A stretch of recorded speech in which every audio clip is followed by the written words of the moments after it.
to something that's visual so that you can see movement on the individual. To get to some of these drop boxes, you had to be intentional.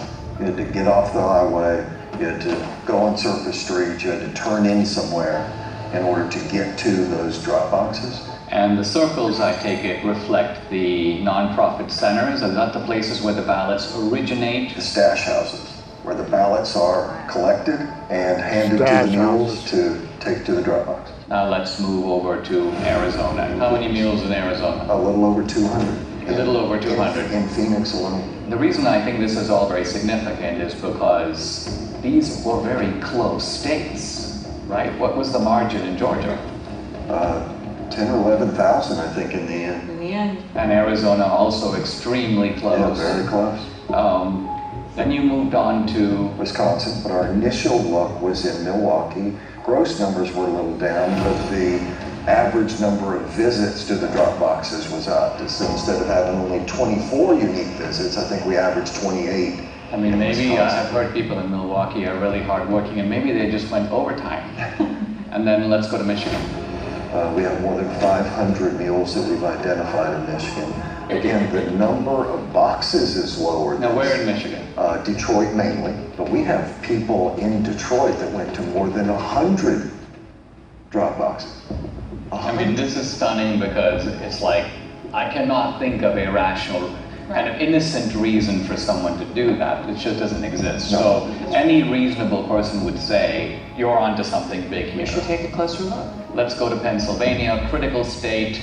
I think it was Pennsylvania that really gave Biden the election. Philadelphia alone, we've identified more than 1,100 mules at rates well beyond anything we'd seen.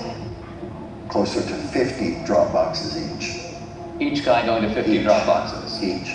1,100. We saw people driving back and forth to New Jersey across the bridge. But you're saying the ballots may not even be from Philadelphia or from Pennsylvania. We're saying somebody should But have you're saying that investigated. the origin point appears to be Jersey. Now, running 1,100 mules times 50, we are 50,000 drop box visits by the mules alone in Philadelphia or greater Philadelphia area.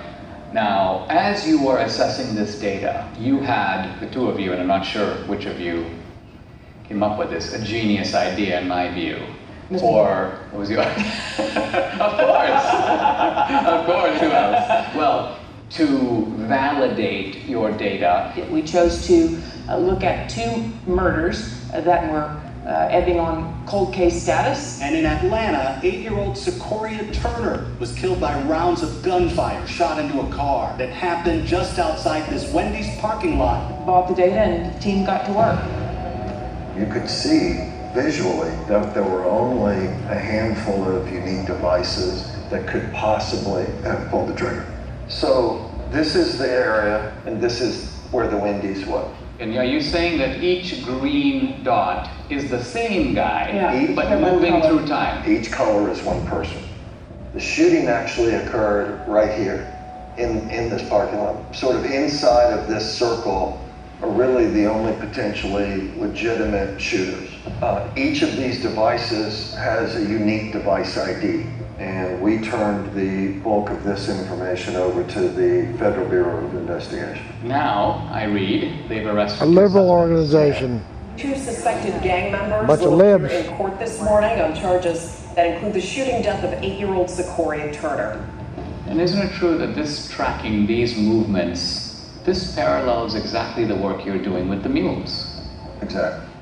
It's one thing to have the scientific evidence, which is persuasive on its own merits, but do you have video evidence? We do. How much of it do you have? 4 million minutes of surveillance video around the country. Official surveillance video of these mail-in drop boxes. Yes. How do you get it? You can file for open records requests. Any citizen can do this. It was a very difficult series of steps that had to be followed to procure the actual surveillance video. Do you have video in Georgia? We did. Is it video from the presidential election, the runoff election, or both? Both.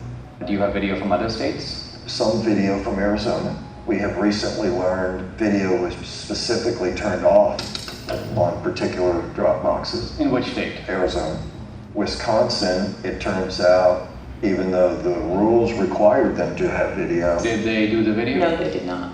There should be video on every Dropbox. Indeed. Given today's kind of cost of technology, it would not have been that hard to do it. And you sent me a screenshot, Catherine, where you were requesting video, and I believe it was the state of Georgia saying this video does not exist and we can't tell you why it doesn't exist. Right, that was in Fulton County. We have, of course,